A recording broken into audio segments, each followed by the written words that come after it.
All right, folks, welcome back. This is our commentary for this weekend, and I'm wondering if I sound a little bit better to you today. Uh, the other day I talked a little too much when I was doing my YouTube exposure video myself. The emails I got from that, they said you need to start doing more cardio. You can hear you breathing heavy. What you don't realize is I have two big old blocks of plastic that are in my jaw, and it makes it sound like it's, I can't describe it. It's just I'm certainly not going to show you a picture of it, but they're two like plastic brick type things in my mouth, and between that and the two screws that go up into my sinuses, which are still swollen, it closes my nasal passages, and between that being restricted and my mouth being full of these plastic prosthetic things, it keeps me from being able to breathe normally.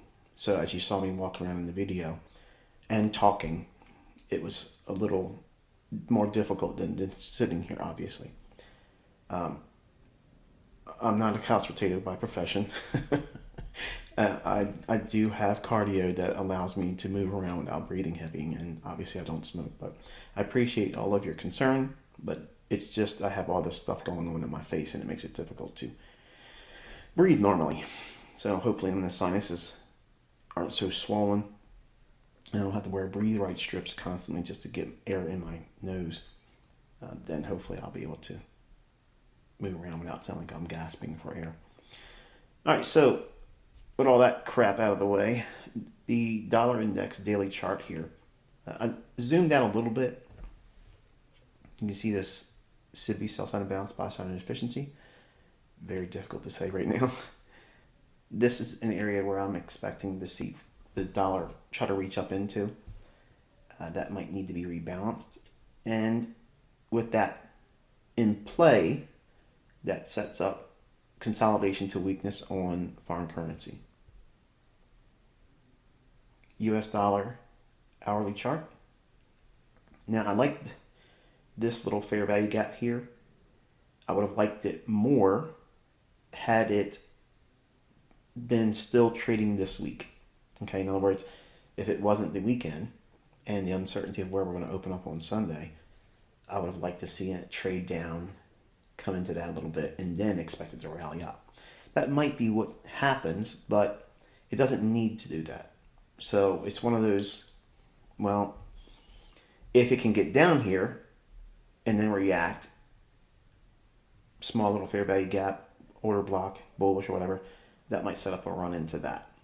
Otherwise, as long as we're north or above of this fair value gap, we're bullish on dollar index. That's my view on it. Now, if we go down below it and come back up in, then that may act as a level of resistance, and this might need to be traded to at a later time. So this right here is something to watch. If it trades below this, it may act as resistance and then come down here and trade into this area here. Lots of liquidity resting below here. So if this one fails to hold price up and it acts as resistance, that's a nice little rundown in there for about 100 pips or so. For clarity's sake, though, I'm still bullish on dollar. So that way we're not misunderstanding one another. So the small little area in here, watch that.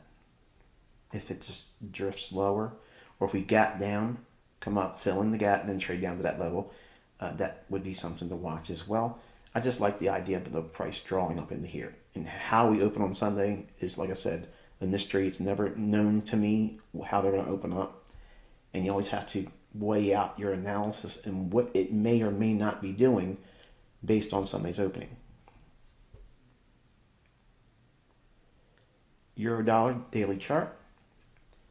We have an old high here, an old low, and between those two areas we have a mitigation block right in here. So I don't have that drawn, but we might get a little bit of reaction in here, which may need to trade up into this area there. I don't like the idea of it coming back all up to here. Okay, so if you look over here, see that little gap? On your chart, I don't have it on mine because I want you to have it mapped out for your charts. But be mindful that we are below this. And if we trade up into it, this area here plus this area in here is essentially like a balanced price range. So we could trade up to the 115 big figure or just short of that if it's got to retrace. And then I would expect more potential selling at that time. It doesn't need to do this, okay? But because of Sunday's opening, not knowing where we're going to open, these are just candidates to watch and study. All right, so we have the euro dollar. I'd prefer, so we are on the same page, I'd prefer to see dollar not go lower, just to continuously press higher. And that would be a heavy weight on euro, and it should keep this high intact and then just roll over. Again, gap down, opening on Sunday, fill the gap, and then accelerate going lower. That's the preferred mode of delivery I would like to see for euro. But if it needs to go higher, I don't think it needs to go that much higher than this area in here. Like I said, the 115 big figure has that nice little gap there. So we have this, and then redeliver, rebalance. So it might need to just dig up into this area here and not touch the old lows. I don't want to see that. Everybody else would expect to see something like that. And to me, it's better for it not to go that deep of a retracement. But certainly coming into here, that's reasonable. And retrade back to the 115 big figure, pick up more liquidity and interest in trying to see a low form, and then just sink it lower on a higher dollar. That would be, in my mind, something that would be a favored type of delivery on price. 15-minute time frame on euro dollar. Nothing really to show here except for nice clean highs in here. So there's buy side liquidity resting right there. It would dig into around the 114.80 level. And then that 115 big figure, we see it clearly over here on the 15-minute time frame. Again, better if it leaves it open, because that could be useful in terms of measuring gap, breakaway gap, that type of, well, not necessarily breakaway gap, but for measuring gap purposes, yes. All right, pound dollar, daily chart. And we had the bearish order block, trades up into that, and we broke down. All of this in here, just run from this low to the bearish order block, and then lower than this low, and ultimately below that low. This is a market maker sell model on the lower time frame, which is part of, and it's the second level of redistribution of this market maker sell model. Okay, in the mentorship, I have taught that if you're looking for the highest probability trades, the cleanest delivery, the easiest path to, well, nirvana, it's trading market maker sell models on the second level of redistribution when the bias is still bearish. Okay, so what that looks like is this right here, because we had the smart money reversal, low risk sell, distribution, redistribution, and then it sinks it hard, running out the original consolidation over here. So all of this here is one fractal, but inside of this level of redistribution from this low to this high, this is a market maker sell model. And I said it on Wednesday's video. We didn't do a video on Thursday. I said we wouldn't do one. And I stated that if I didn't get it up by Friday, you would have it before noon on Sunday. Okay, so it's Saturday night here in ICT land, so this should be up by around 11 o'clock at the latest Saturday night.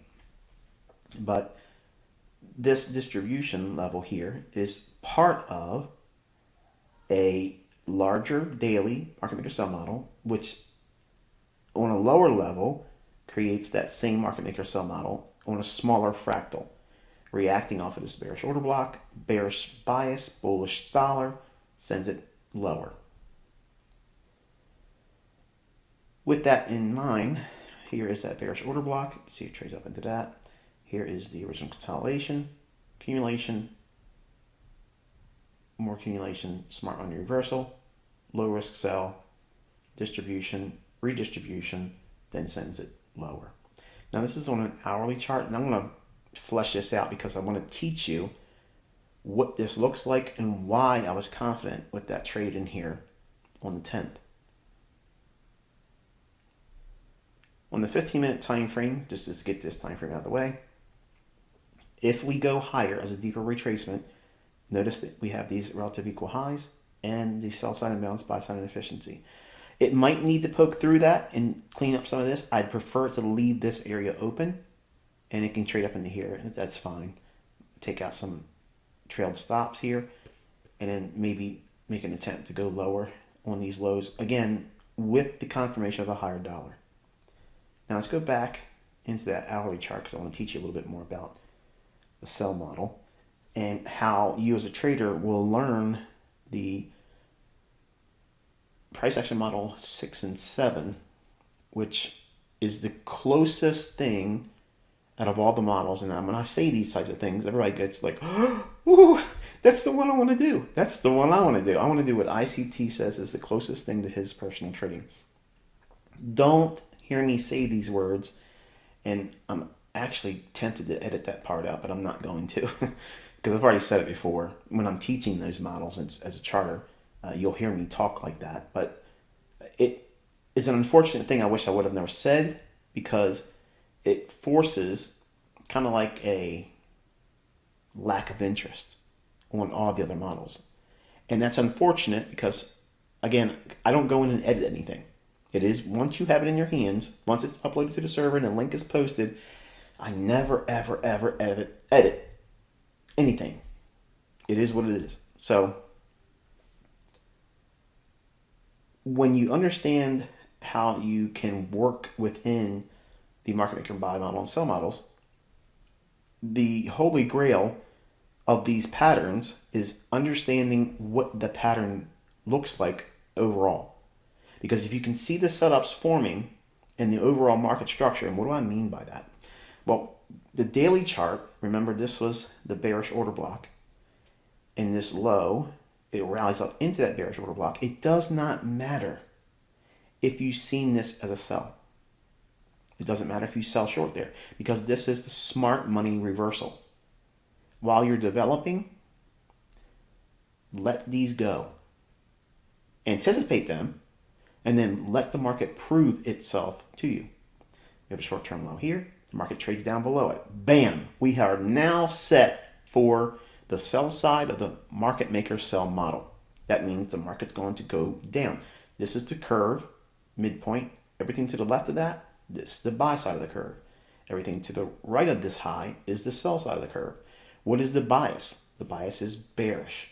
Dollar's bullish. So if this is going to sell off, why should it sell off? Let's build some narrative around that.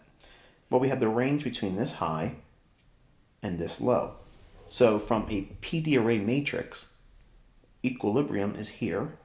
We did trade above it here, but is in an area where we'd like to see a deep, deep premium. Yes, right there. And we're at a bearish order block on the daily chart. So we wait to see if price wants to repel from that. And if it takes out this short-term low, think about what we have here. The market traded to a premium. The market traded to a premium PD array in the form of a bearish order block during a time when the market is bearish and bullish for dollar. So we have this macro view in line with a potential sell-off. Where do we look? Where do we look for the best setups?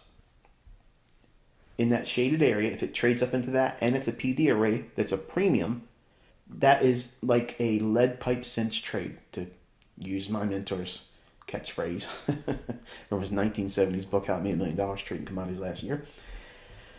Your mindset should be, as soon as this low is taken out there, okay, boom, you go right back to this high, and these sellers, which is smart money, are going to attack these lows for the sell side. They sold short here, taking out buy stops there. They accumulated those buy stops in the form of selling short to them. The buyers above here, who's buying above that? Breakout artists, trailed stop losses on shorts. They get knocked out. Look what's going on. We're bearish. We have a short-term high, and then it runs that high. Remember what I taught you. The best, strongest impulsive price moves follow a stop raid. So if we're bearish, we have a short-term high that's taken out, that's a stop hunt. This could be a turtle soup sell for you, or you could be using the bearish order block on the daily chart, or you could be using the optimal trade entry short here. Think about that. Imbalance, consequent encroachment, trading into that could be your setup. How many setups did this give you there? All of them uniquely different, but still working inside of the same underlying narrative and underpinnings of the marketplace. A bearish breaker here, high, low, high. It breaks this low, trades back up into it. There's your setup. That's your entry. There is your low risk sell. Targeting that down there. And if you want a pyramid, you would put a position on in here, say, I don't know, 5 standard lots. Okay. And as it breaks down, it gives you another level of distribution. After the smart money reversal, you have low risk sell, which is bearish breaker.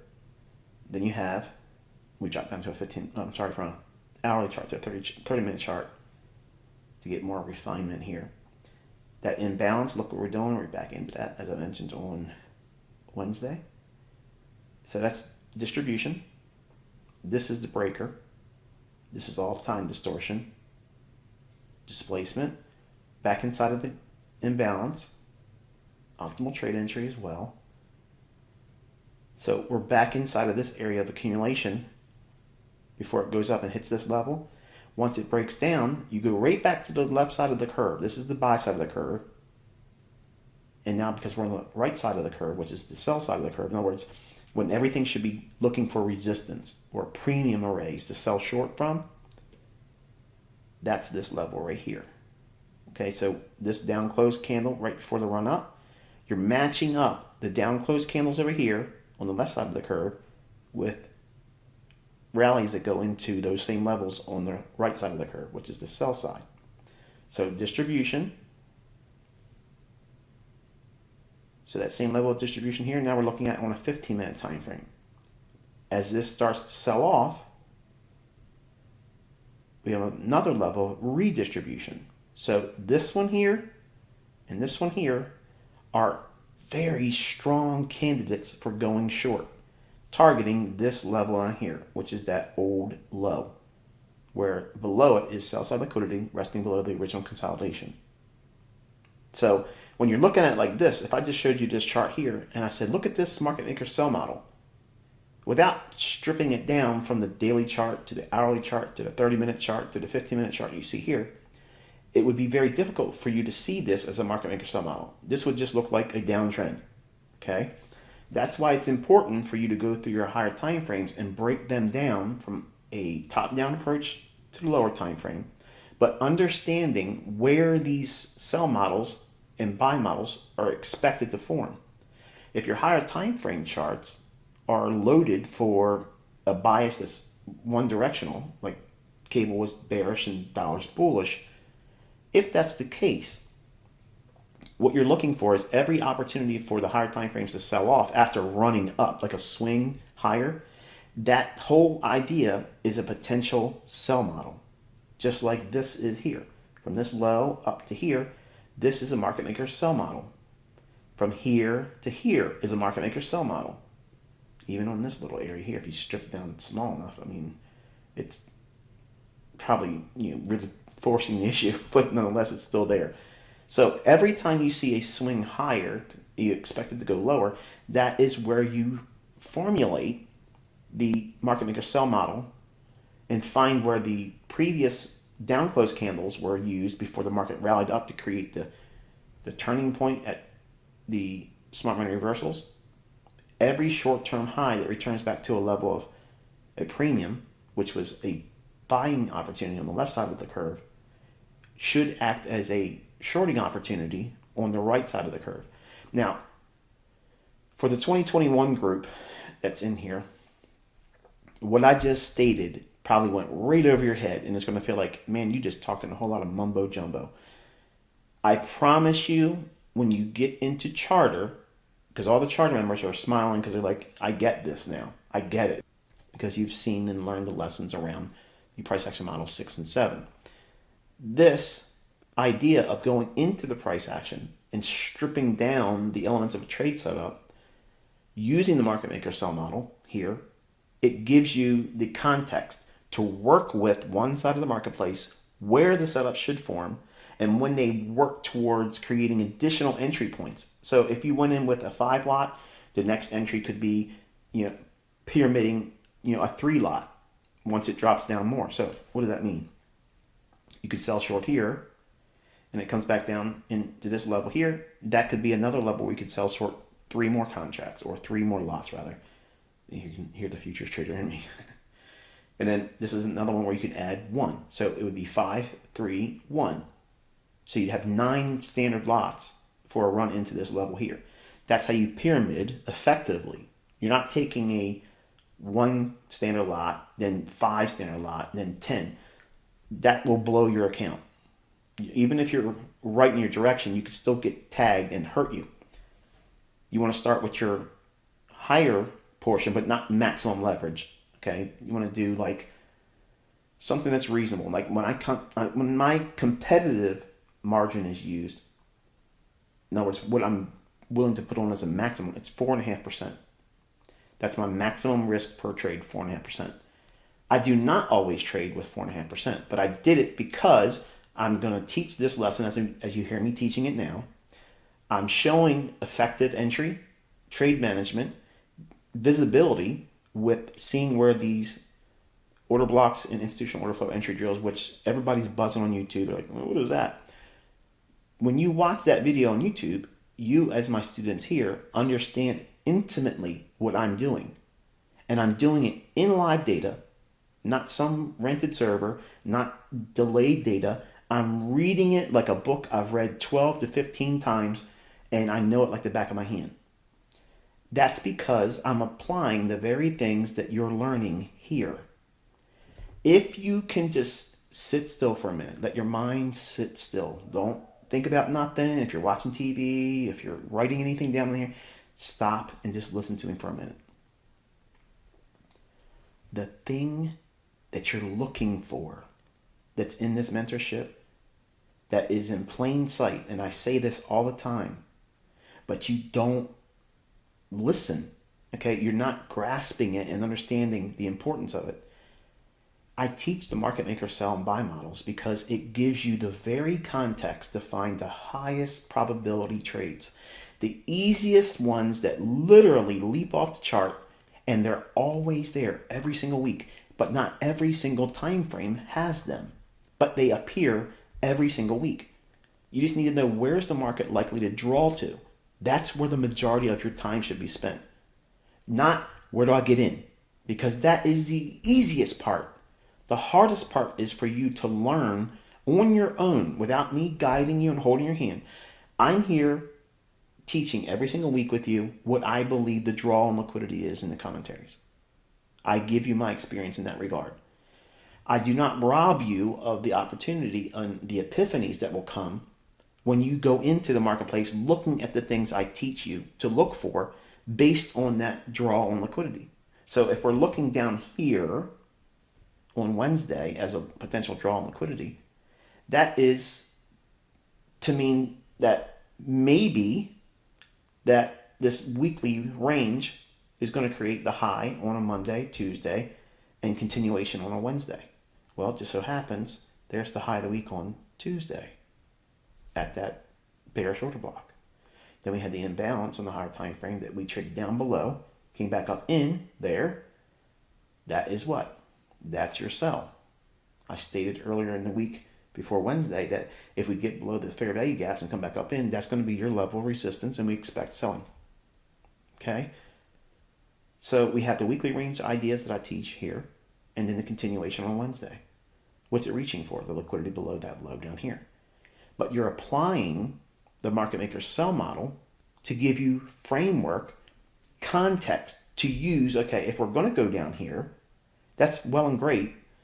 But now you ring in, how do you look for the setups to enter the trade? Where will they form? Well, you're at these levels of distribution and redistribution. When these form, you know that they're returning back to go lower. The retracements and short-term premiums applied to the marketplace by the algorithm that allows informed money, interbank traders that are going to see that and they're going to execute on that. It's not all the traders that usually are 90% wrong are buying here, controlling price up here because they're buying, and they all got smart right here and stopped buying and went short here. Think about the logic of what these book writers and educators say. The market tops because it runs out of buyers. No, that's not what it is, okay? What it is absolute control. And it does not matter how many people want to buy it up here. When the price is delivered lower, they're going to be forced to stop buying because it's going to keep dropping. It's not they ran out of buying interest. They are ripped apart. And literally, the market goes against whatever underlying buying and selling pressure you think exists. Ignore that because it's a facade. Here's how I realized this, okay? Now here's something you can write down.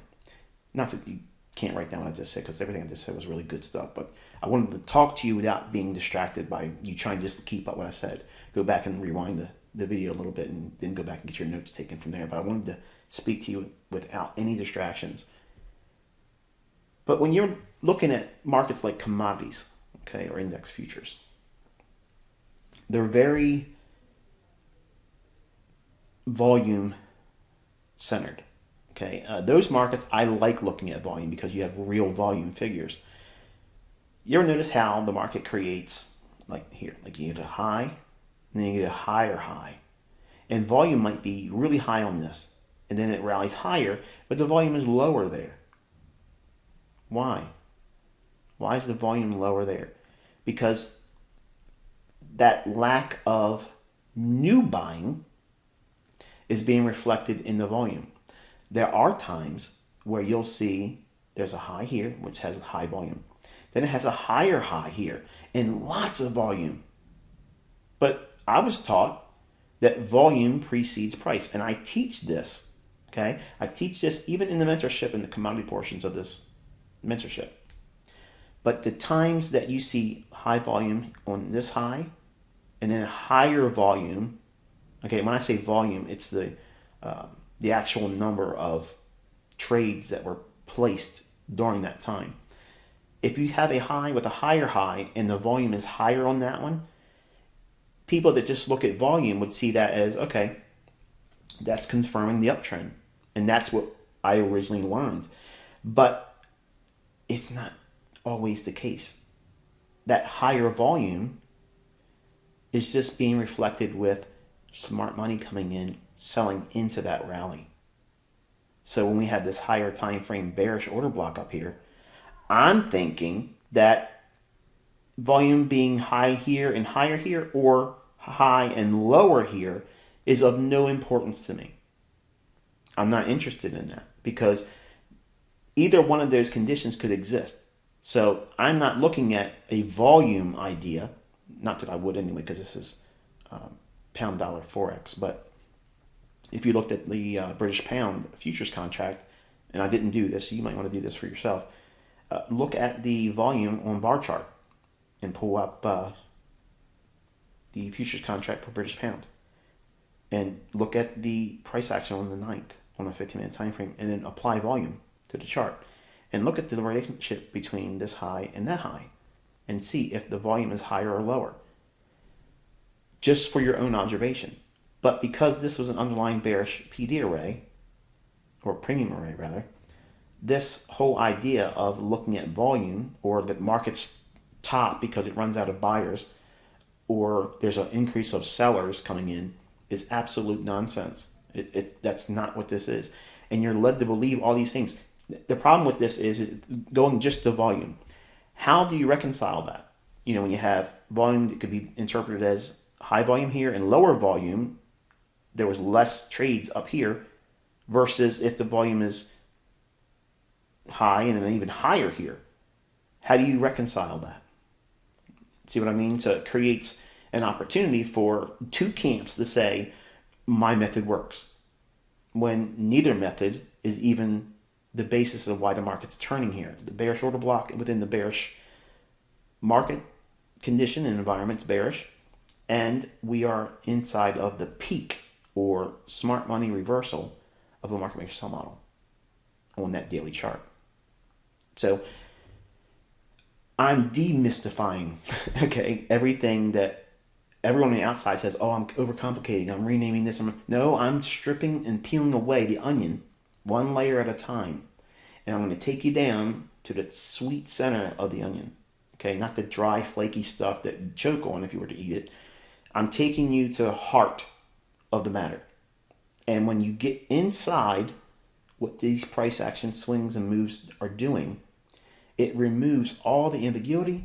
It removes the uncertainty of what it is you're looking for and why you're going to execute and engage. The video I posted on YouTube is just like I do all the time. I create examples and I show it publicly. You get the inside interpretation. They just get the flash. The, wow, that was really good.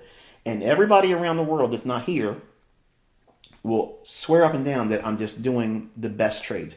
Well, even if that was the case, okay? Even if that's the case, why is the logic always based on the things that you are learning here? Surely I'd be off on something, right? If it's just me trying to get right and I'm doing two screens, which is stupid because I can only show you one screen with my trading view account. I am ICT. That's my thing, okay? When you trade on that currency, whatever you're showing a position on, you can't create another trade in the opposite direction because it's going to show you the position that's open in that currency. You follow what I'm saying? So every excuse these people have that are not in this room, or not room, but in this community, they can't figure it out. When you guys know exactly what it is I'm doing, but you're seeing me do it live. You're seeing me do it as the market is living and breathing. It's doing what it normally does. And I'm reading it like I've seen it happen dozens of times, and I know what's going to happen before it happens. Because of the things I'm teaching you here. You're learning how to do that. Do not feel slighted like you can't get it right now, so therefore you're never going to get it. It took me a long time, folks, to get this. A long time. And even after 6 years when I figured out what it is I wanted to do, I got better as the years went by. So don't think that when I say 6 years I figured out what I was doing. It took me still time past that 6 years to get really refined and good. So all of you, I got charter members that rushed through in the 2021 group because I allowed accelerated payments. I tell them, you're welcome to do it, but you're never going to retain everything. And they're creating threads in the charter area. I feel lost because there's no way you're going to put down 1,100 videos and digest all that. You're not going to do it. Okay. No one has the mental capacity to watch what I've done in the mentorship, all the commentaries, all the supportive studies, backtest all of it, look for it in your charts. There's no way any of you can do that. And it's not a surprise to all of us and myself, and it shouldn't be a surprise to those of you that went through the accelerated payment program just to get the charter faster. To make a thread on the forum and say, I'm lost, I don't understand this, because you didn't listen. You're trying to expect full understanding just because you purchased the videos and watched them like Netflix. You can't binge watch this stuff. You have to watch it with note taking. Once you note take, go away from it for a little bit and then come back to it either the next day or later that same day. Like if you're going to watch it in the morning, any video, if you watch it in the morning and you have time to go back to it in the evening, that's good. But when you watch the first time, you watch it with taking notes. Then watch it a second time. I'm not making money off the views, folks. Okay, I'm not asking you to do this because I'm getting ad revenue. It's for you to learn. It's your edification. So by doing this, what happens is you've already taken down what initially drew your attention for the note taking. The second pass through the video, you're going to hear things that didn't really register the first time. And it may create a question or answer in a concern or a doubt that you may have about something. Okay? And that's where the real learning starts to happen, because you're not just watching, you're absorbing. Okay? And when I give you skill set ideas and drills and things to do, or things to look for as a signature in price, those things are what you're writing down in your notes, in the journal. By you writing them, your subconscious remembers it. And by repetition, you're going to hear me say certain things throughout this mentorship and in these commentaries. Because of the redundancy of it, it sounds boring because you're just watching it like Netflix. If you watch the same episode of a Netflix series, okay, if you watch it multiple times, you're not going to be engaged. You're going to be put to sleep. No matter how good looking the woman is, no matter how action figured the guy is, and how many times he shoots the gun, you know what the outcome's going to be. So you're not as entertained, you're not drawn in. So if you treat my videos here, even on YouTube, the same way, and you're not really trying to draw out the information because, oh, it's boring, well, that's not my problem. That's your perception and your laziness, okay? And that's why I like to say many times I want to grab you by the lapels and just shake you and say, wake up and just listen. Listen, take notes the first time, and then go back into the video again. Because you're never going to learn this stuff going through the mentorship videos one time. It's not going to happen. None of you, not one person is going to be able to elevate themselves just by one pass through. It ain't going to happen. It's too dense. It's too much content. Do you need everything understood for you to find your own model? Absolutely not. But if you focus on the things I'm teaching and showing you in the commentaries of why I'm looking for certain things, and when I show you examples of me executing, proving the concept, proving visibility, I'm typing it in, okay? I'm typing it in through TradingView, what I see before it delivers, and it, boom, delivers like perfect artwork. That's not bragging.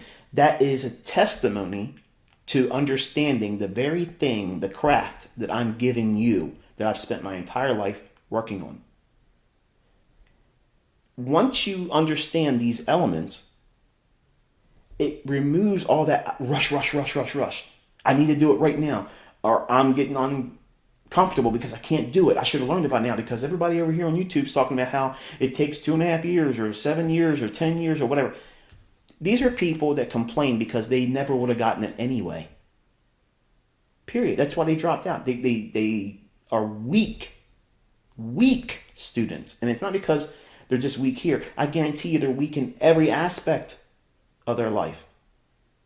And that's why I teach you holistically, across a whole broad range of things, how to treat yourself emotionally, psychologically, how to manage your fear and emotions, how to balance greed and fear of missing out. All those things are normal. They're normal things. But when you study the market maker models and the price action models 6 and 7 as a charter member, it gives you the very framework that I used in that cable trade. And it was perfectly delivered. It was like exactly what you expect to see in my hindsight charts, where I say, what do you see?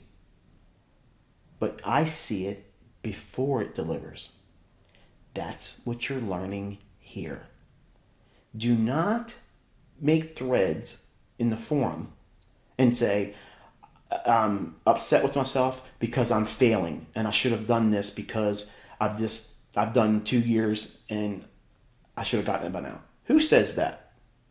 Who says that? Who said that you should have gotten it by 2 years? When I've already told you as your mentor, it might take you longer, and it's normal. But if you constantly feed yourself negativity or listen to yahoos on the internet that say they have something sweeter and better, go do whatever they're doing. If that helps you, then forget everything I taught you. But if you see me showing you what this stuff does and how it works, and I can do it because I have the experience. The only reason why you can't do it yet is because you don't have the experience, which is what mentorship is. I'm lending you my experience. I'm showing you what it looks like so that way you see it, you see that I can do it, and it's precise. It's precision. It's artwork. And it's fun. When you know it's likely to deliver. If it's not likely to deliver the second level of distribution, or in this case, redistribution, and you're looking for a sell-off, you're probably not going to get these nice, sweet drop-offs in price. You're probably going to get stagnant price action, maybe even be a losing trade. Now, do you see the distinction there between, all right, I think it's going to go down because it was at a bearish order block, or this is a price leg that's in the sell side of the curve. Once we broke this short-term low here, bearish breaker, in your mind, you're thinking every short-term rally is a selling opportunity if it's in a kill zone. Boom, there you go. That right there, folks, that right there fits on the back of a business card. That's your trading model. Done. Now, how are you going to get in? What's your favored entered trade concept? Like, what is the entry mechanism for you? Well, let's go through a few of them. The bearish breaker, okay. We have the optimal trade entry in here. The fair value gap being rebalanced to here. This area here, breakaway gap. In here, fair value gap trades up into that with another level of redistribution. There you go. There's another selling opportunity. Institutional order flow entry drill. There. Breaks down. Bearish order block. We open on this candle, trade deeper into the candle here. Sells off. Okay, fair value gap in here. Trades up into it on the discount low. There's an opportunity to enter there. And then another opportunity in here and sells off deeper into the retracement of the liquidity that rests below that old daily low, which is far over here to the left. If you train your eye to see a market that rallies up to a level you expect selling, then it starts to break down and you see this area right in here, that is displacement. The algorithm is flashing that. Okay? It's like a broad neon sign saying, interbank traders, get ready to sell short. When I reprice back up in that range, it's at a short-term premium. Sell short. And aim for the liquidity down here. That's what the algorithm does. That's what all of these electronic markets are doing now. It cannot be argued. It cannot be defeated with, I don't believe it because it wouldn't work that way and they can't control this. Who can't control what, man? Seriously, who can't control what? You have cable? You have satellite TV? Who controls the options of what you watch at what time? You don't. They do. Who's they? The owner of the company. They make that market. All of these markets have controlled mechanisms, and they are not going to leave these markets, especially a currency, to chance collapse. Think about it. If every single person in the world that gets in these markets and trades them had the ability to muscle them, like I can't think of the group on Reddit. I think Wall Street Bets or something. I might have that wrong because I think they're silly. But the group that thought they were going to muscle GameStop and BlackBerry and AMC, they're going to corner the market. Look what their stocks have done. I told you to stay away from them. And they have been just chopping people up. We, as the ants, cannot move these markets where we want them. We might create a little short-term blip in the futures market because of the volumes that are created there. But in a currency market like this, you are absolutely not controlling anything. Wherever you're entering, you're getting filled based on what the market price is being offered from the central bank, period. Separated by the spread of your broker, that dealer. He's not a market maker. The central bank is the market maker. So when you strip all this away and you throw all the facade of all this nonsense, this retail crap, these things that they want you to believe, oh, it's a net sum zero game. There's a winner and a loser, and it's always going to be based on buying and selling pressure. It's hogwash. That is the biggest load of malarkey there is. It's absolute nonsense. And as soon as you just place that stuff down and no longer hold on to it and accept the fact that these markets are absolutely manipulated and controlled because the currency is the commodity of the bank. Why would the banks give control or the opportunity to manipulate where these markets were going to go and take that control and power from them? You honestly believe that these folks that have placed these banks all around the world and created these currencies, which are nothing but an illusion, you think that they're going to let anyone take the control out of their hands? Come on. Like, that takes more faith to believe that than it does when you just strip it away and say, okay, here, I'm going to prove this to you for years. I ain't been doing this just for a couple weeks, folks. I've been doing this for years. It's documented in here. Everything that I'm teaching you repeats. But the problem is, most of you, and this is predominantly going towards the 2021 group, you are forgetting that this is not going to happen for you right away. Because the rushing aspect, the impatience aspect of your development is eating on most of you in that group. Like you feel this mad dash, and that may be because of the world's current environment, and maybe you're about to lose your job, or you fear losing your job, or any of those types of things, okay, and you feel like you have to learn how to do it right now. You need to relax. You just got to slow down and relax, because the markets are real quiet right now. They're not going to stay this way. And when it creates these wide gyrations, you're going to have a whole lot more market maker models. And that creates salad days, easy trading, real easy trading. But when the ranges are small and tight and it's just a real quiet marketplace, it forces you to scalp.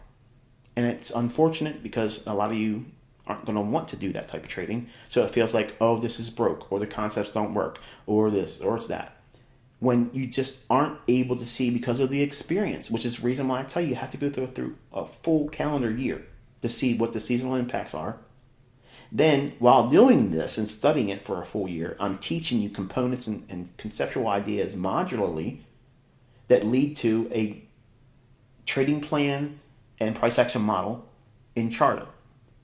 And then, once all of you now, that are 21 group, once you become Charter members, then I will go back to doing the algorithmic theory for the remaining models. I've only done the first one. Okay, so once we're all Charter members here, I have the groups split down to smaller ones because you're all going to, well, not all of you, but some of you in here can't wait for me to do that because you want to share or you want to sell. And there's a lot of people waiting for that. Okay, I'm going to get you, okay, because it's in groups of 10, and it will not take me long to figure out who you are. So there will be another wave of purging, and that wave will just miss out on the continued teachings in this community. But knowing that this is the heart of the mentorship, looking at when is it the highest probability? It's the second leg of distribution on market maker sell models. That's the easy setup. And if you find this fractal on any time frame, you're going to find that that's the best one. That's the holy grail setup. That's the one you're looking for. That's the one you're waiting for. Now, there's other opportunities, obviously, to trade outside of that pattern, but that's the one that I gravitate to. because it's just easy for me to see. I don't have to do a lot of work, and I'm doing all these other things. So it just allows me to jump right to it. And I'm looking forward to that. And it's going to be the highest magnitude in price delivery. It's going to spread and run farther and faster because of its general nature of that pattern. The algorithm is rushing quickly to get down to that liquidity. They don't want traders to say, oh, this is probably going to be a short. They don't want to give it an opportunity for them to flash and say, oh, well, let me get short too. They don't want that. That's why they program the algorithm to move quickly. You're going to see it as everybody sees this. The algorithm's going to end up getting broken because we all learned smart money concepts from ICT. Wrong, wrong, wrong, wrong, wrong, wrong. This stuff is not going to change, okay? If they move everything to one currency, it won't make a difference because there's going to be commodity markets. There's going to be index futures, okay? This stuff works everywhere.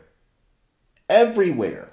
Okay? There's certain nuances that are in Forex that are subtle and are very characteristic to that asset class. But what I'm teaching you from a price action standpoint and how the algorithms work, it's the same across all asset classes, except for crypto. Okay, which is, again, why I don't touch it. I do not trade it because it doesn't have these signatures repeating all the time. If it ever did, I would probably be the largest crypto trader on the planet because I would go all in because they move around a lot. But they're moving around in ways that doesn't make sense to me. So I can't trust it. I can't allocate funds to something like that because it feels like playing Keno, okay, or the lottery. So when we're looking for opportunities in the marketplace like in Forex or futures, that second leg of redistribution when it's bearish, that is the sweetest candy to be taken with no opposition. And don't think because it's shown on the 15-minute chart here that you can't find it on 1 and 5 minute charts inside of a 60-minute candle that's bearish, because they're there all the time. That's why I said on my community tab, I don't need to wait a long time for a setup if I'm going in there to beat the brakes off of somebody. That's how I can run these accounts up real quick, because I'm looking for that phenomenon that repeats on all time frames when I have a clear draw on liquidity. Before I even sit down in the chart and consider entering anything, I want to know what's it reaching for. You know this, folks. But the question I want to ask you is, how often is that the first thing you're looking for? Many of you in the 21 group are rushing for the entry, and you want to see what happens once you get in. That's why you're failing. That's why you're floundering, because you think that's the mystery. That's the not the mystery, but that's the solution. When the mystery is that you need to know where it's drawing to. Where is it likely to go, and why should it go there? That builds bias. Once you have that, then you wait for market structure to get you in sync with that bias. You just don't say, okay, bias is bullish, market structure is bullish. Okay, what are you waiting for? You're waiting for that second level of redistribution if you're bearish, or second level of reaccumulation if you're bullish. That's the holy grail. That's the secret recipe. That's the silver bullet. That is the friggin' thing that you all need to know. Because if you know that, it doesn't matter what anything else I teach you. It will just amplify that setup. That's the thing. When I run these accounts up all the time, when you saw it on MT4, it was not a rented MT4 server. Okay, that was garbage lies. Okay, there is no evidence whatsoever that I ever did that. I didn't need to do it. And why am I able to do it on TradingView? Do they have TradingView rented servers? No. Come on. What am I doing? I'm doing that. That pattern on all time frames. 1 minute charts, 5 minute charts, 15-minute charts, 30-minute charts, hourly charts, 4-hour charts.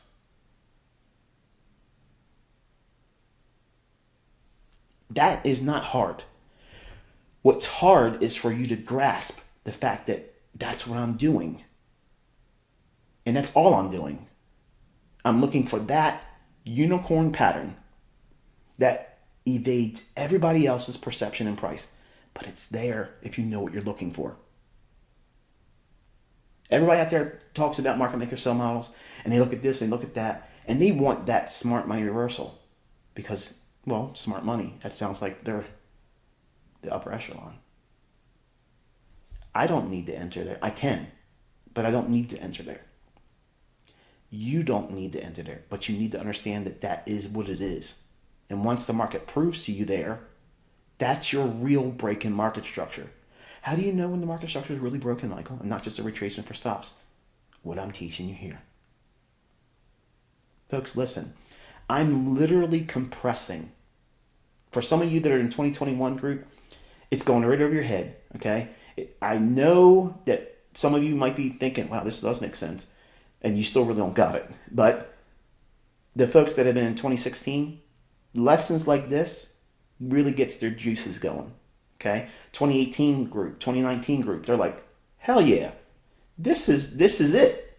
Because what I'm doing is I'm compressing, okay? I'm compressing the logic of what this mentorship is.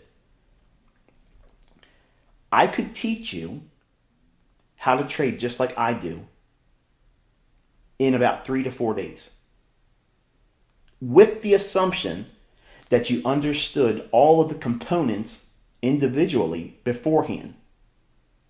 Then when I talk like this, that's why the folks that are from 2016, 2017, 2018, 2019, maybe not so much 2020. I don't have that confidence in that, but the 19 to 2016 group, when I teach like this, it should really resonate with them because what I'm doing is I'm compressing all of everything they've been introduced into a conversation that literally can be written on the back of a business card. And it will be meaningful to them. Whereas if I took this and wrote this out, you're not going to understand it as a new trader or a new student. I could literally do this, and I'm feeling very tempted to do it just to put it on my YouTube channel this coming Saturday. To say, here's my Model 6 and 7 trading plan. Here's my business card. There you go. And it will be looked at as, this is cryptic. He never really teaches anything, which is nonsense. Because you will, if you understand everything that's been taught here in mentorship, it will be like an inside joke. But you'll get it. 21 group, probably not. But you're learning all those things through the core content. When you become a charter member, you'll see those price action models and trading plans, algorithmic theory, and it'll compress and bring everything together for you. But I can't talk to you if you are a baby in your understanding. And I don't mean that to be derogatory. I'm not trying to say you're a child. Okay, but let's be honest, folks. If you don't know what these things are that I'm teaching you and you're in the mentorship 21 group and your first time being introduced to this stuff, it can be a little intimidating or very easily lost in the conversation because it sounds like I'm just talking to fill up the time when I'm not wasting any time and I'm not wasting or mincing my words. I'm going right to the heart of what it is that you should be learning here. But because you don't have supportive studies, experience, and lessons behind you, properly studied, not just let me go through this month's content like it's a new Netflix series. You're not drawing like your body draws nutrients out of the food you eat, okay? If you're just woofing the food down, you don't chew it up real good and allow your body to digest it well, you're not going to get the nutrients out of it. Same way, okay? You have to chew on this content and really draw out the nutrients that are there. I'm obviously giving all kinds of analogies, but it's just like that.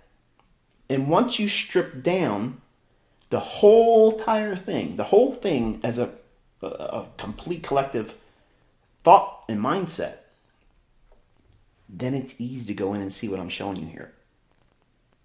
It's not just simply, oh, it's a overbought situation in a bearish market. No, it's not. Because you can go back and look at situations like this, and it may not be in a market maker sell model. It might be in something entirely different. And that might not be a trade idea that you would gravitate to.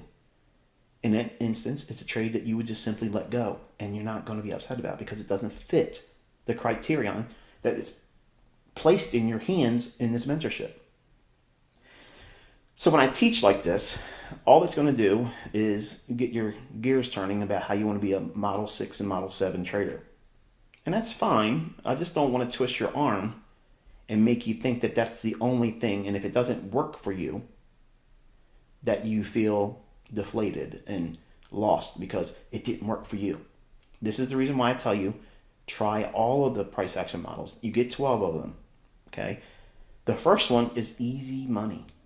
It's like easy, like really easy. Like you literally can quit your job if you've gone through mentorship, really digested everything, and you have a complete understanding of everything I've taught, and you submit yourself to that. In 6 months, you could be consistently profitable, apply sound money management, give yourself some time to grow it, or I guess get a funded account to support yourself. You don't need a job. And I mean that wholeheartedly. That's not a selling thing because you already paid me, okay? I'm not trying to sell you. I don't need to sell you, okay? You see I can do this.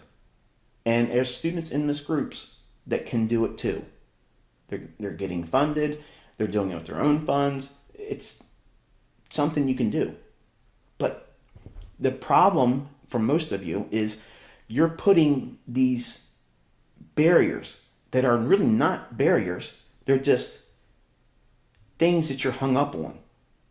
And you're placing them right in front of you and saying, I need to learn this or I'm never going to go forward. I need to have this. No, you don't. You don't. Those mountains you're forming yourself. If you feel stuck, that's what your journal's for. I have a concern about this being an impediment on my learning. I don't need to have the answer right now, but this is what I feel like I need to have answered over the course of my development. You hear what I just said there? You acknowledge that you have something that is feeling like a barrier right now, but you're giving yourself permission to not require the solution to that at this very moment. So you divert your attention from that and you go into the next lesson.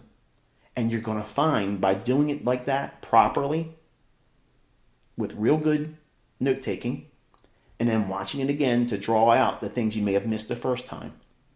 By doing that, you're going to find that those questions you write down, which is what I tell you before you even join the mentorship, you're going to have to use a trade journal. If you don't use a trade journal, you're not going to develop. You're not.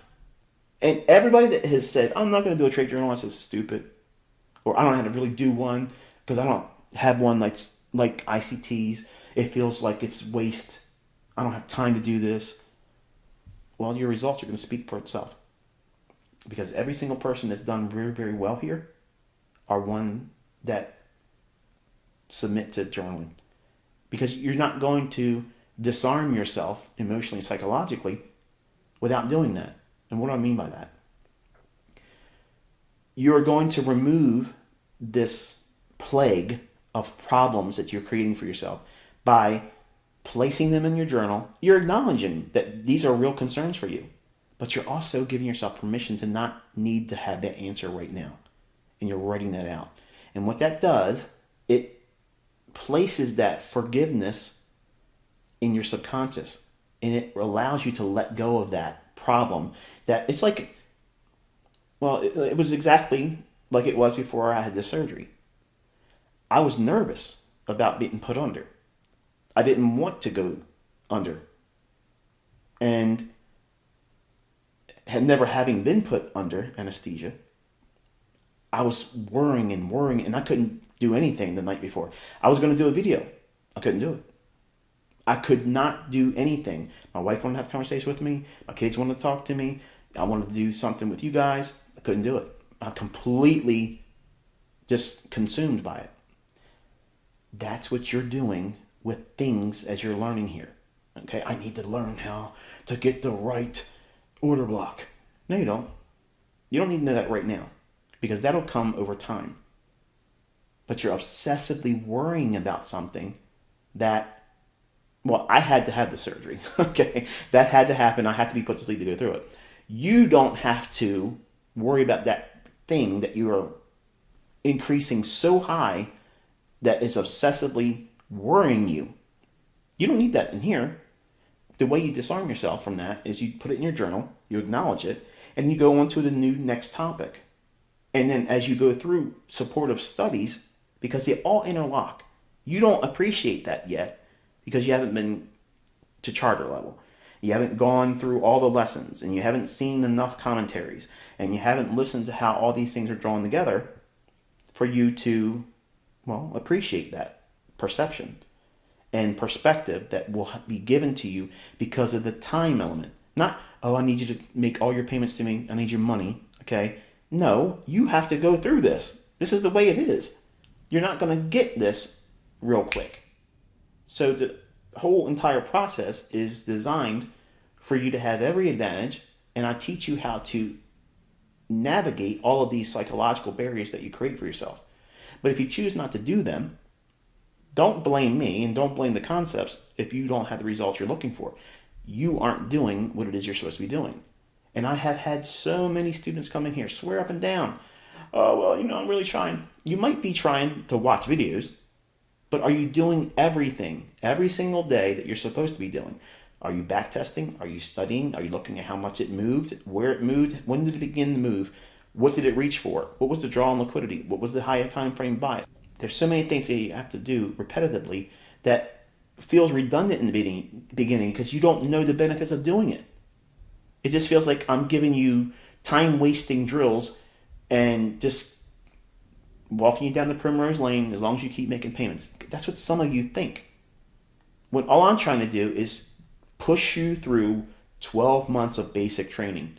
And if you don't have the discipline to do the things I'm telling you to do, I can't go to your house and make you do them. I can't make you go into your journal and journal all these things. Okay? I can't make you do those things. You have to have the discipline to do that personally. If you don't blame me. Don't blame these concepts. Don't blame the logic for your failure because you are the person that's the reason why it's not happening. You are the reason why it's taking as long as it's taking because you're wrestling internally with these things that you're worrying about the wrong things and not concerning yourself with the right things. And the perfect example is everyone that rushed through 2021 with accelerated payments. I know some of you want to say, oh, but you gave us the opportunity, so it's your fault. And some of you are literally thinking that right now. And you're smiling right now because you're thinking, oh, I was. But that's not true.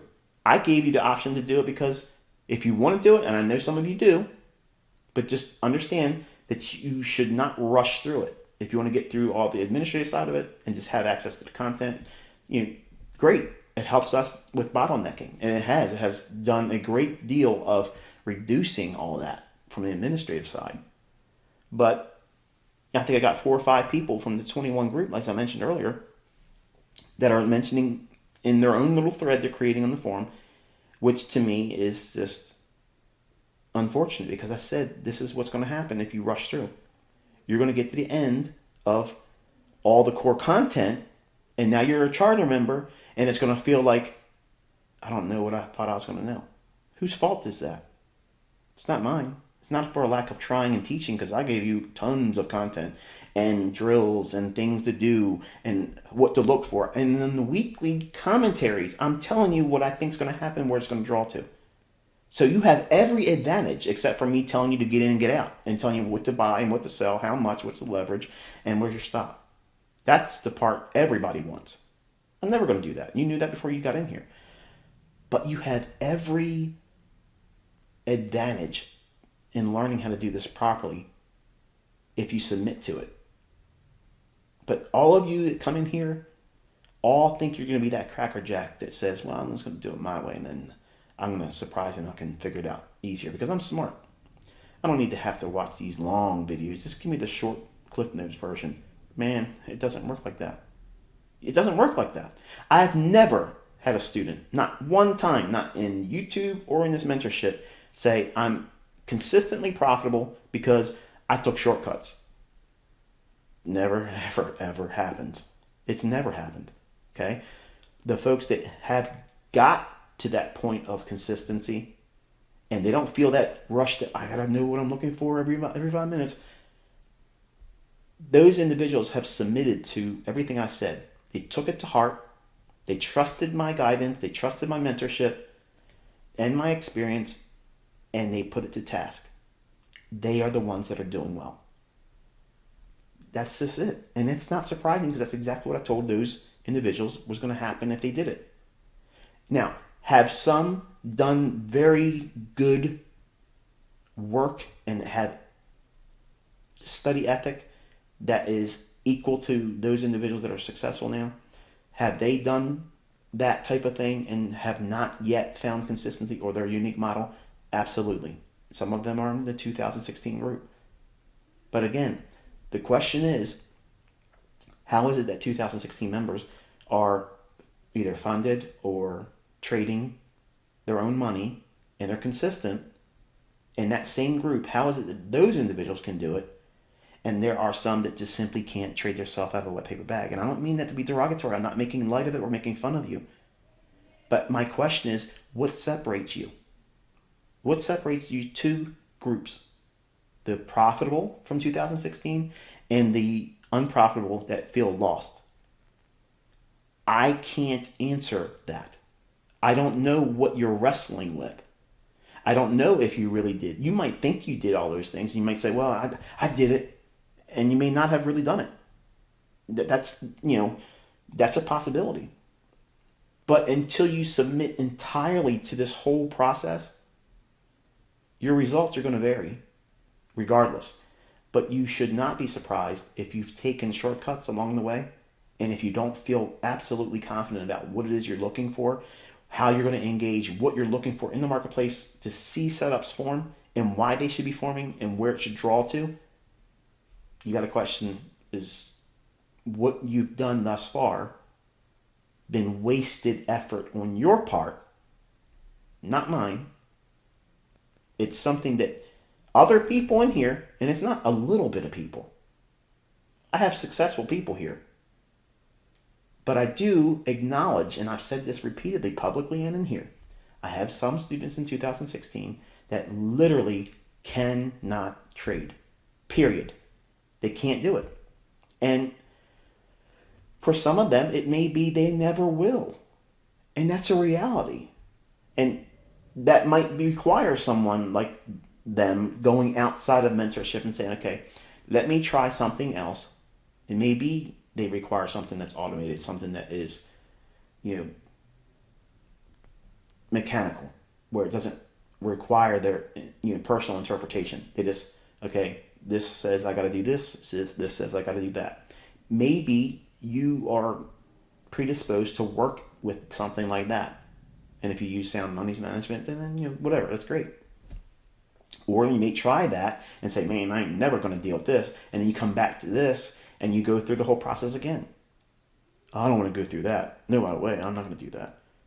Well, what are you going to do then? You made the investment. It's not that the stuff doesn't work because people here use it. I use it. You see it. So I know this is probably uncomfortable, especially if you're in this group. And maybe you're in 2019 and you fit this description. You just can't find your footing and you don't know what it is you're trying to do. I can imagine how frustrating that is, but I've been there. It was 6 years, folks. 6 years of nobody telling me to continue. So once I stripped it down and I started seeing this pattern, that was my go-to. That was my bread and butter. That was the thing that I worked with the majority of the time. And then when these don't form, I'm using the other things that I teach you. Simple order blocks, optimal trade entries, short-term little moves. And then I load up. And here's for the notes, okay?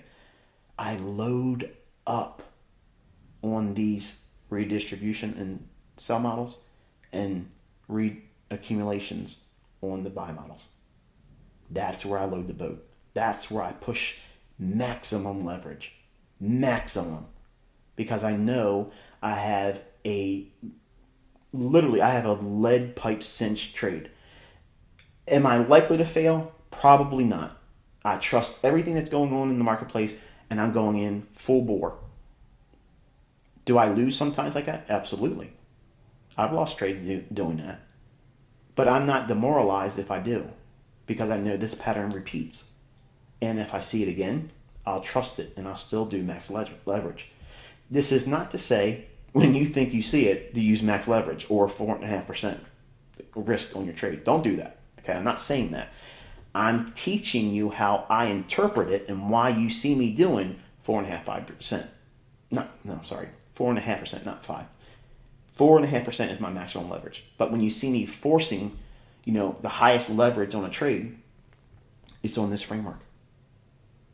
And this framework could be inside of a 1-minute chart, inside of the range of a 1 hour chart, or candlestick rather. Think about that. In 1 hour candle, if the range allows for that type of market maker structure and the bias I'm looking for is likely to occur, I can trade in that 60-minute candle with a 1-minute chart, trading with that second level of redistribution if I'm bearish. And churn it.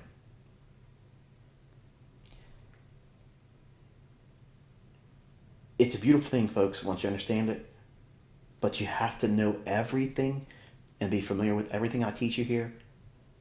And what about seasonal tendencies? How's this fit in there? Well, if you know that the seasonal tendency is likely to create the bearish environment, then you wait for the structure to get in sync. Then wait for the market maker model to be in sync with that seasonal tendency and market structure. Then wait for the second level of redistribution if you're bearish, or second level of reaccumulation if you're bullish. That's your unicorn. That's your thing that ICT constantly looks for. That is not enigma. Okay? This is just my bread and butter pattern. Enigma is something entirely different. It's not even a chart. But for charting patterns' sake, this is that thing. This is the thing that I teach you that you can see, that my children hopefully will grow into understanding how to see. And if they do, then they don't need to work the rest of their life. I make my children work jobs because they didn't want to learn this. And if you think that makes me a terrible father, whatever, you're entitled to your own opinion. But I will not lay money in their hands if they don't put effort into this. I don't care if they just make $30,000, $40,000 a year. That's fine. I'm not asking them to get rich. I'm not expecting them to get rich. But I'm expecting them to learn this, because that's what this mentorship is for. It's not for you. It's for them. You're just paying for a seat in the house and the right to observe. I'm speaking to them. That's who I'm talking to. And the reason why it feels like I'm talking directly to you is because I'm being sincere with the image of my children in my mind. And it's easy for you to receive that like I'm speaking directly to you, because I want them to feel I'm talking to them, because I am. And that's the benefit of being here. I'm teaching through love. I'm not teaching through pride and arrogance. That's the difference between ICT here and ICT on YouTube. So, anyway, I covered a lot of stuff here. And I, in my opinion, condensed the entire mentorship in a conversation that is only meaningful to someone that has been here for a couple years. And if you don't feel that, it's because you're Group 21. You don't have everything in your hands yet. You haven't done enough of the work that I teach you to do. And you just don't have the experience yet. But I promise you, okay, in your notes, write this date and this recording down, okay? Because this is one that you should listen to twice a year. And you can pick when you want to watch it, but at least 2 times a year. Once in the spring, once in the fall. Okay, there it is. Cycle through this one each year. And you're going to find that what I'm saying in this video is going to be much more meaningful. And you'll understand really what I'm saying as more time goes by being with me. It's going to seem like I made a different video. So when you download this, as you should be, you're going to swear that I got into your computer and I added something extra when I didn't. You just are worrying about everything else. I'll say this before I continue.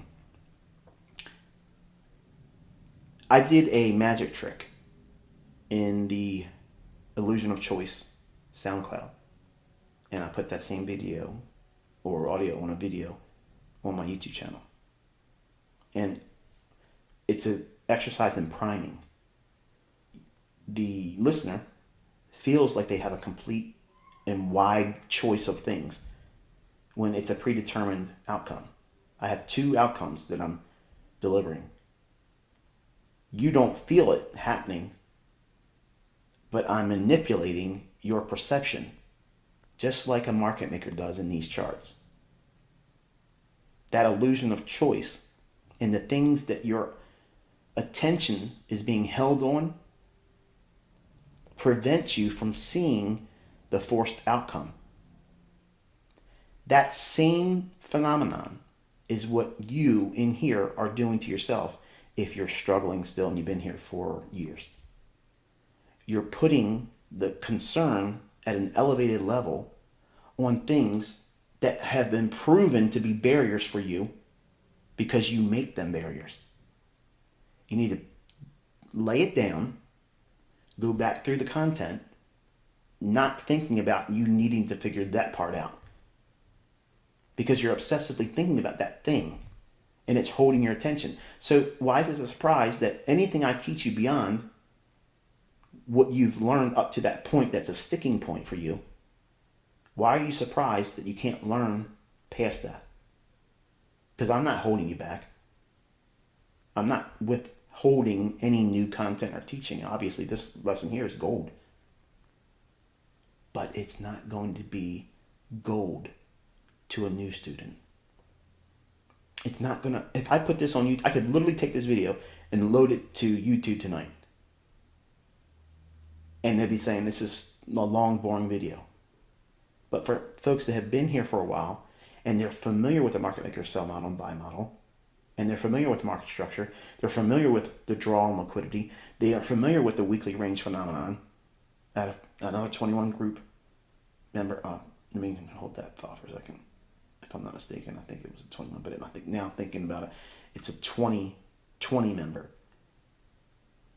Don't quote me on that, but I did mention, I talked to them on their thread today, and they were making a point about why was I concerned about mentioning it's Tuesday in a particular trade idea. That was flabbergasting to me. And don't be offended if you're the person, okay? I'm just stating that everybody knows that on bearish and bullish weekly profiles, Tuesday is 70% likely to create the high of the week when it's bearish or the low of the week when it's bullish. So Tuesday is very significant. So why anybody would ask why Tuesday is even mentioned in my observations and in my annotations and commentaries, to me is astonishing. Like, that's something that I teach on my YouTube channel. So to me, again, these are those types of things that are glaring, obvious,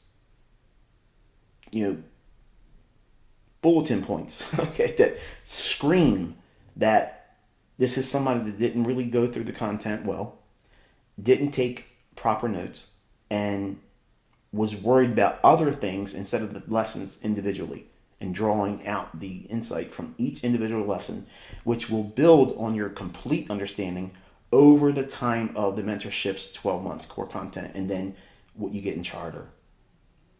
So it's frustrating for me as a mentor, because if I tell you before you even begin how to go through this mentorship, and then as you come in the first month, I give you a lesson on how to do journaling. And then I talk about in the commentary, this is what you should be writing down right now. I draw special attention to things that you should be taking down as a note. And things repeat over and over again, which is very boring. And it makes the videos boring because you've heard me say certain things over and over and over again. You got it. I heard it, Michael. Come on. You want to be buying below the opening price when it's bullish. It's power 3. Blah, blah, blah, blah. We heard it. But what are you doing with it? Are you applying it? How many times have you applied it in the past 4 weeks? How often are you applying it in the last 3 months of a quarter? There's trades forming all the time with it. How many have you taken? How many have you engaged with? You might understand something, like if I teach you a magic trick with cards, I show you a trick. Oh, that's really neat. Can you show me how that works? Yeah, I'll show you. Here it is. Then you walk away thinking, well, it's not so magical. Now I know how the trick works. But you can't perform the trick. So it gives you a false sense of, well, I know how it works. So I'm not impressed. Then you have the other folks that want to learn how the trick is done. And they think they know how to do it. And they go out there and try to perform the trick. And they just completely botch it all up. And then because they can't do it, they'll say, well, it's a stupid trick anyway. And that guy that showed me that trick over at ICT, he's just a scammer. So it's not hard to understand how the mental, wrestling match, pans out. It's all in the personality of the person and how they conduct themselves as a student. The responsibility is on you. It's not on me. I'm literally laying this stuff in your lap. Every single time I talk to you, I'm laying it in your lap with the understanding that you knew before you came here that this is going to take a lot of work. And some of you were surprised. Some of them were so surprised they quit. They're gone. So I get it. But understanding that market maker model and what the importance is, like I don't teach that aspect of the market maker models on YouTube, but the overall structure is there for people to study and discover on their own. Now, that's not to diminish the importance of all the other factors of that fractal, because each one of them are useful. I prefer that second leg of redistribution when it's bearish or second leg of reaccumulation when it's bullish. That's the pattern I'm looking for. Like I could be doing 1,000 different things. If I know my bias is bullish for a particular market, I'm going to go in London or I'm going to go in New York and see if it offers me that pattern. If it's not there, I'm not probably going to do anything unless I'm really trying to show off and do something else. But I know I can find this pattern several times a week on a lower time frame, 1 minute, 5 minute chart. They're there all the time. They're there all the time. And that's a challenge for you. Go in and look for them. Look at how many times they form. Now, they're not all going to offer 50 pips. They're not all going to offer 30 pips. But if your minimum is getting 10 pips per trade, doing 1 for 1, because these people will go out here and say, you got to have 5 to 1, 3 to 1, or you have a negative expectancy and your system's going to fall apart. Man, that's assuming you suck. That's what that's assuming. We don't suck here. Our logic is not flawed. It's precision oriented, and we know what we're looking for. So if that's the case, and we know what the market's likely to draw to, that's 80% of the battle right there. If you know what it's reaching for, entry patterns are easy. You get multiple ones. You get multiple entry patterns. I've taught you that. You don't need to have the perfect entry.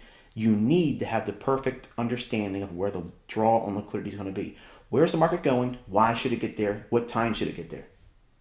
Those are the questions you should be asking yourself. That's it.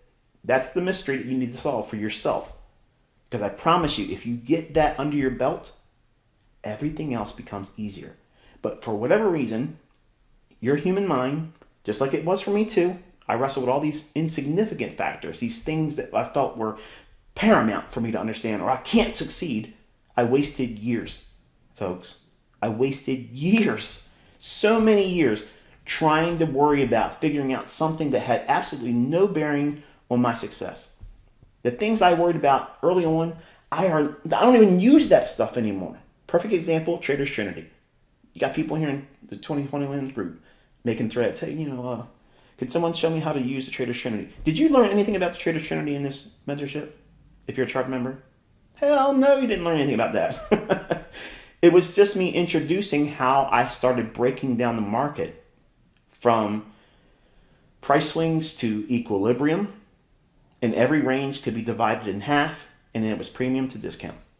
That's all the benefit of Trader's Trinity was for me. That's it. That's where it clicked for me. Okay? So if you're worrying about or trying to apply Trader's Trinity, it's not useful beyond what I've taught you on a YouTube video. Remember, when I did YouTube, that was a social experiment for me. When I went on Baby Pips, that was a social experiment to see if I could produce another ICT the same way I came up. Nobody could do it. Now, I'm not saying I'm superhuman. It was just I wanted to see if I could create that. And it didn't happen. Nobody was able to figure out any model from the things I laid out there. So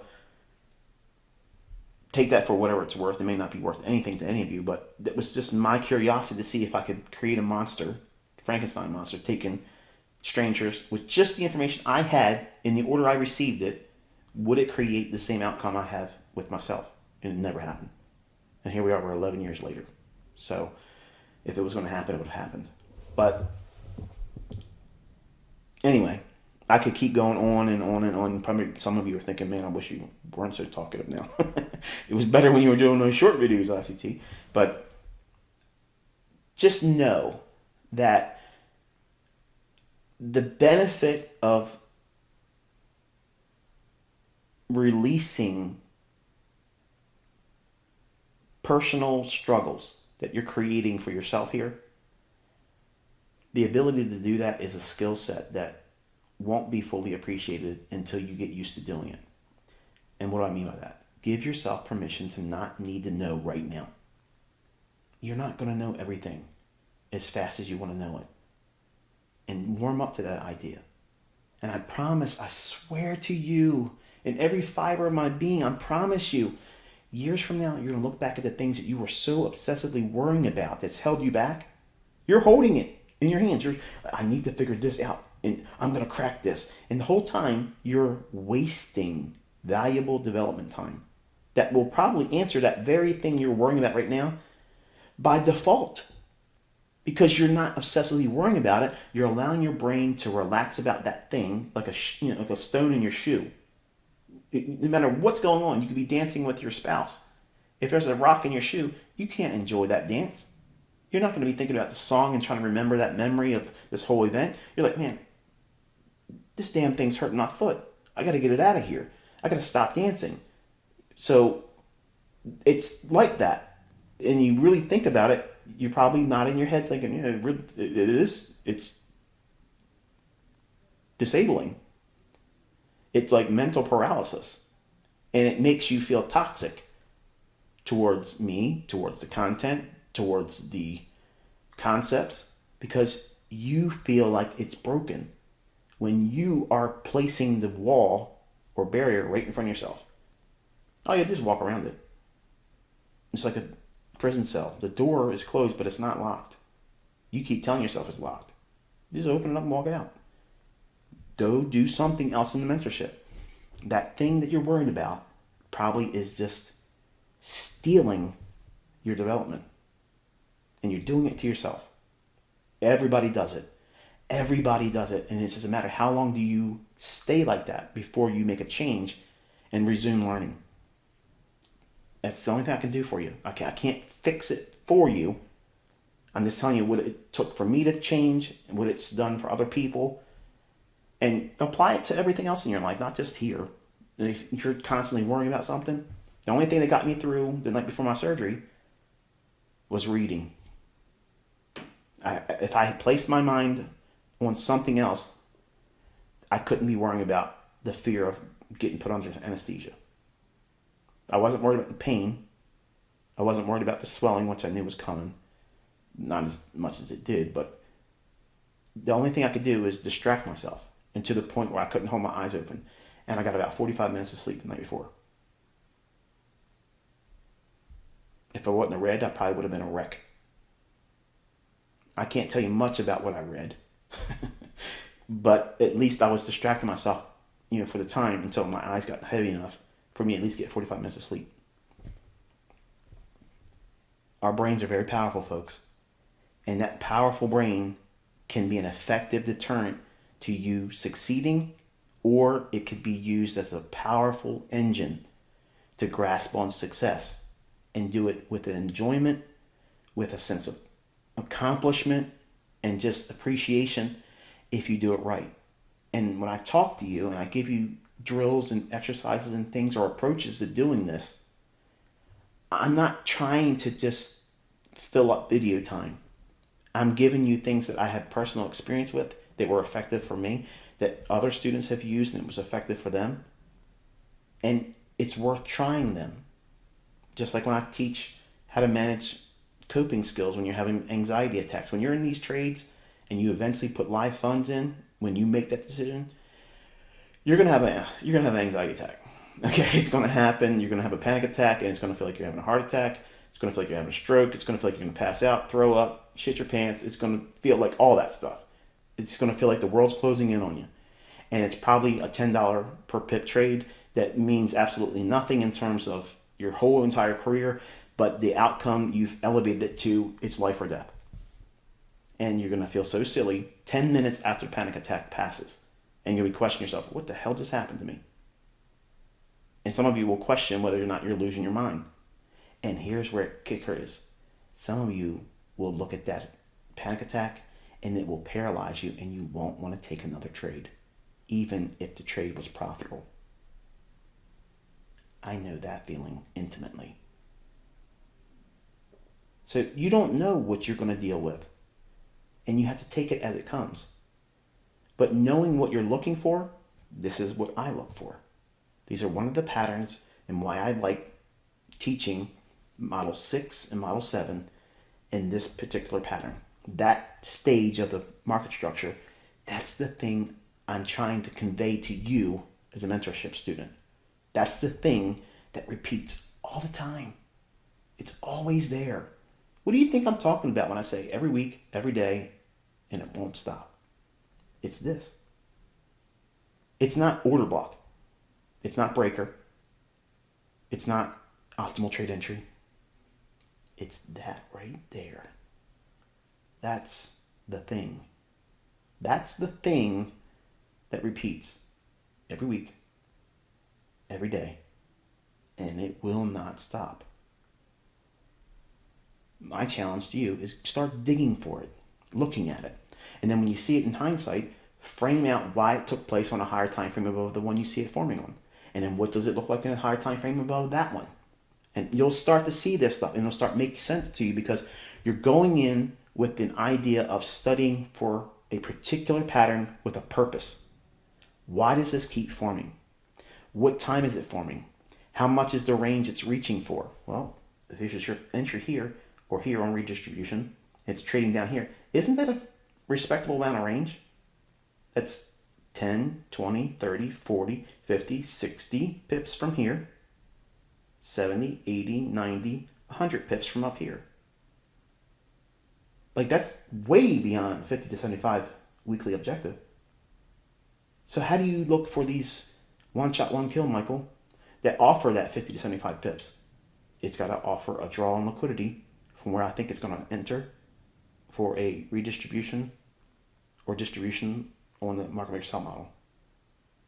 If it offers that range of 50 to 75 pips, that's my one shot, one kill. Ooh, light bulbs. Oh, it's starting to fire now, ain't it? You don't need 50 to 75 pips. You might look at, say, a 5-minute chart, and it might be 2 or 3 25 pip setups where the draw on liquidity offers 25 to 35 pips. And because of spread, you get 20 to 25 pips. But if you find them a couple times a week, you can get your 50 to 75 pips that way. And I'm not trying to force you to just look for 50 to 75 pips. You can scale this to whatever you want it to be. You can use 4-hour charts and do swing trades, okay? And swing trades will give you a setup that allows for more than 75 pips. But it's still the same logic. It's still the same pattern. It's still the same part of that fractal, that element of a trade setup that repeats all the time. Every asset class, except for crypto. Okay? Anyway, it's a lot of boring talk. Let's get to the next business here. So on a 5-minute chart, I told you I'd give you some more detail about that market maker model. What makes this a level of redistribution? Because we took out this low and then we retrace back up in. Institutional order flow here, bearish order block. Why again was this institutional order flow entry drill, and how was I able to know it beforehand and annotate it before it dropped off from there? Buy side imbalance, sell side inefficiency, sell side imbalance, buy side inefficiency. So balanced price range, expect it as institutional order flow entry drill. Breaks down, bearish order block. I note that as it's happening, hits it, beautiful delivery. It's all hindsight, of course, that's what they'll say. And trades down to what? External range liquidity here. Then it digs in for internal range liquidity, high to low to high, optimal trade entry. This is a level of redistribution because it's part of a leg that's selling off to reach down to this liquidity down here. So if we dip down below this low here, why this low? Because that's the only low prior to this run up. This is market structure 101. This important low, high, lower low, retracement, this is going to be another level of redistribution. From this area in here, you can expect a sell-off to break below here and accelerate once it takes out this low to get down to liquidity on that daily chart or the original consolidate where sell-side liquidity resides. And look what happens. We go below it, we accelerate. Was there any retracements? None. Comes back up. Did it retrace all the way back to this old low like support resistance would be? Support broken, turns resistance? No. We have a fair value gap, trades back to the discount low, and then bang. Heavy, heavy, heavy selling. Not selling pressure, but selling by the algorithm. Selling off. It's offering the price rapidly at a real accelerated pace, keeps repricing aggressively lower. Not because there's an increased amount of sellers. The increased amount of sellers ain't going to change any of that. The sellers came in here, and they came in here, and they were back here at the smart money reversal. This is just the algorithm giving the cookie to the interbank traders that were on the right side of the marketplace. Digs into it shallow, retraces back up in, consequent encroachment, sell side imbalance, buy side inefficiency, then does what? A deeper run below here. So this would be running down equity. Every time it creates in low and it runs below it, partials, partials, partials. Okay? All this stuff fits together. It all comes together if you have the complete material understood. Then it makes sense. Otherwise, if you don't have it, you have your favorite little thing, the breaker, or the order block, or the optimal trade entry, or now the buy side imbalance, sell side efficiency, or the institutional order flow entry drill, the fair value gap. Whatever one that you gravitate to, that's going to be your entry pattern. But that's not the logic. That's just the thing, the mechanism that gets you in a trade. But you have to have all the narrative around that, or it's not going to work for you. Every little separation between two candles isn't necessarily a fair value gap. Okay, just like every up candle is not a bearish order block to sell short from. You have to have context. You have to have a narrative around what it is you're expecting, and that only comes from having a comprehensive understanding of everything I teach you over an entire calendar year. And I'll walk you through, and I'll tell you what to expect, what to avoid. It's probably going to be high risk right now. You don't like to hear that because that means we're doing nothing. But doing nothing is something profitable, always. You're not gambling. You need to know that without going through a full calendar year, you cannot see those things. You can't appreciate it, you can't learn from it, and you can't build experience around it so that way you can navigate on your own without me. That's why I teach this way. I don't teach you dependence on me. Okay, if I wanted dependence, I would give you trades and offer monthly payments in perpetuity. And who knows how much money I'd earn from that. I don't want that because it creates codependency. And I had a student that just emailed me, and I believe, if I'm not mistaken, it's a 2021 group member. He stated that the time away because of my surgery and not being able to talk and pain and all that crap, he was surprised to feel what it felt like not having me talk. and encourage and place the right perception on the current market environment, he felt disjointed, and how unnerving it was to feel that. And that's why I teach the way I do, because I give you just enough to go in with a hint of what it's likely to do, and you go in and you work out your own framework between where it is when we do the commentary and where the market is reaching for. So that allows each of you to go in with your preferred entry, your own trade management, and develop your own model as a result. Because I can't force you all in to one mold, and that won't happen. If it was possible, every one of you would have the same results, and you don't. And you would never get the same results. No one ever. No matter what they sell, whatever they teach, whatever they promote, nobody is going to create students that have identical results. They're going to be different in their entry. They're going to be different in their partial, if they take partials at all. They're going to be entering and exiting at the different price, and it's never going to line up. So you have to welcome that and embrace the fact that you're going to be individually unique, and that's a wonderful thing. But you have to do that work to figure out what it is that you're comfortable with, because the variables are so infinite.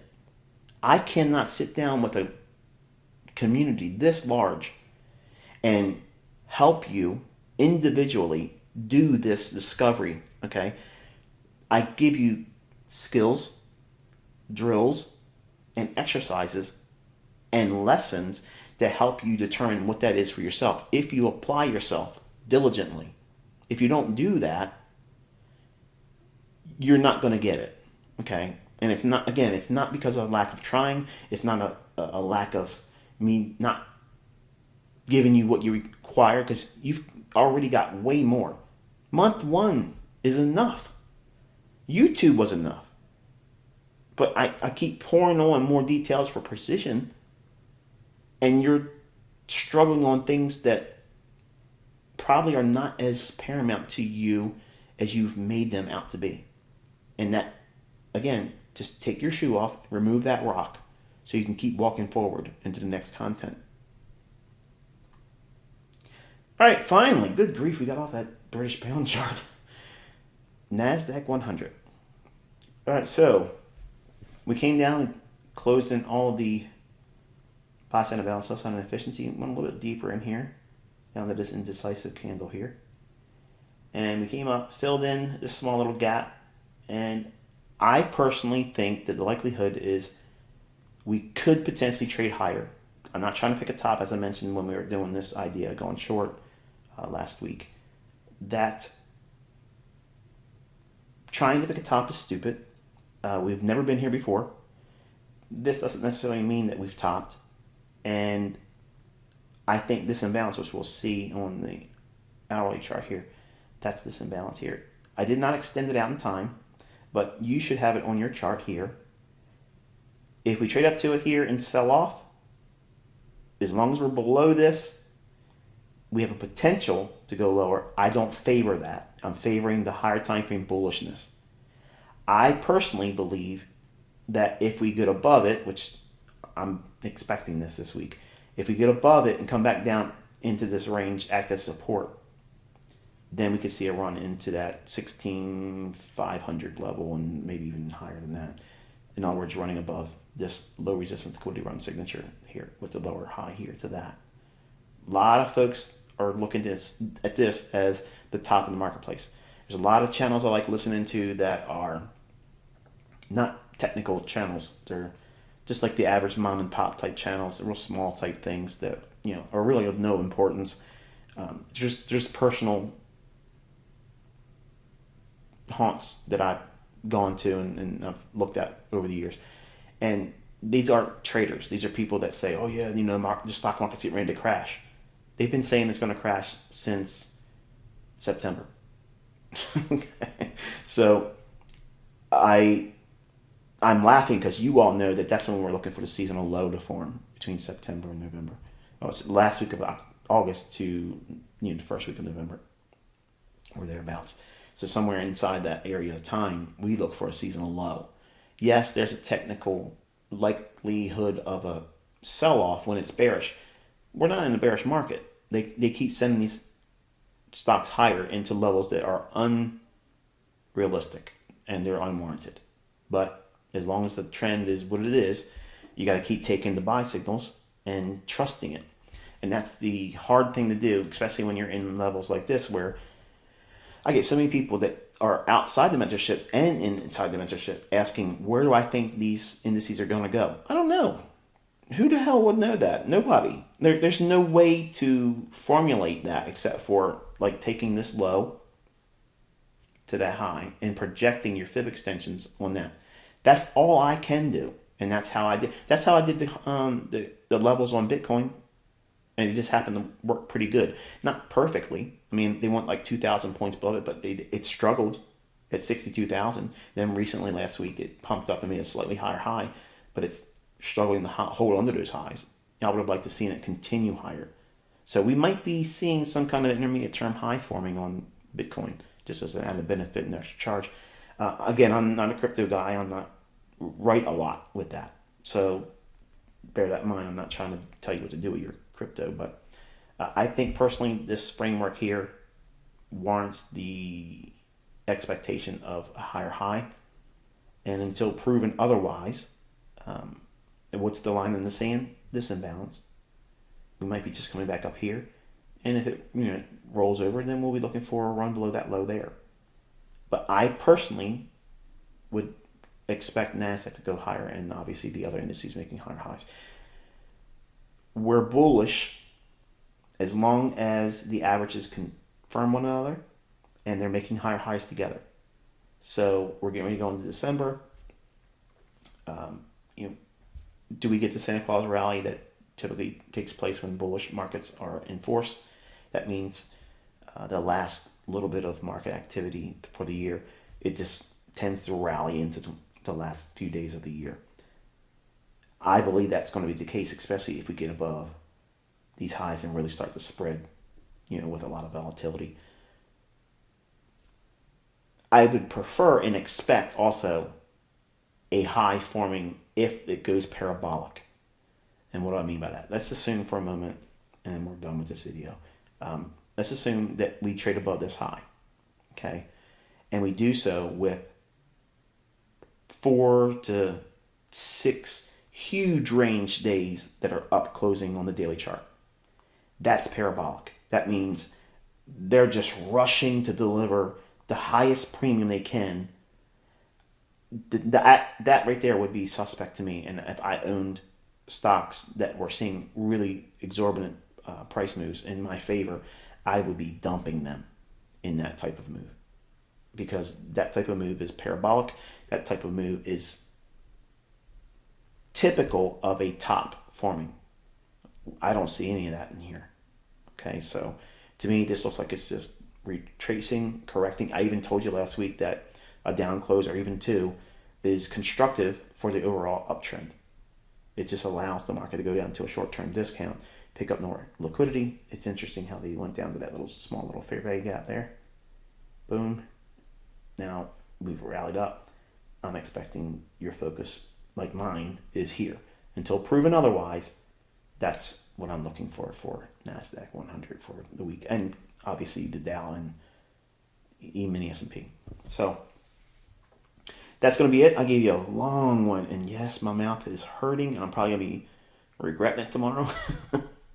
But anyway, just as a reminder real quick, thank you again very much for all of your patience, allowing me to get through this surgery and still going through the healing process. For some of you that think you've been stealing for the last couple of days, and some of you have not made your payment. And to be fair, I told my staff not to remove you for non-payment because I was unable to deliver like I normally do. You didn't force this on me. It was a surgery that was elective, and I thought I was going to be able to deliver content, a day or two after that, and I was obviously not able to. And you can hear the way I'm talking because I have these big plastic things in my mouth, and it's very difficult to talk. I'm getting to that point where I can talk a little bit better now, but you pay for content and you pay for lessons. I've not been able to do what you pay me for the last week and a half or so. So because of that, and because you didn't make your payment, I'm giving that extra time to those individuals that didn't make their payment.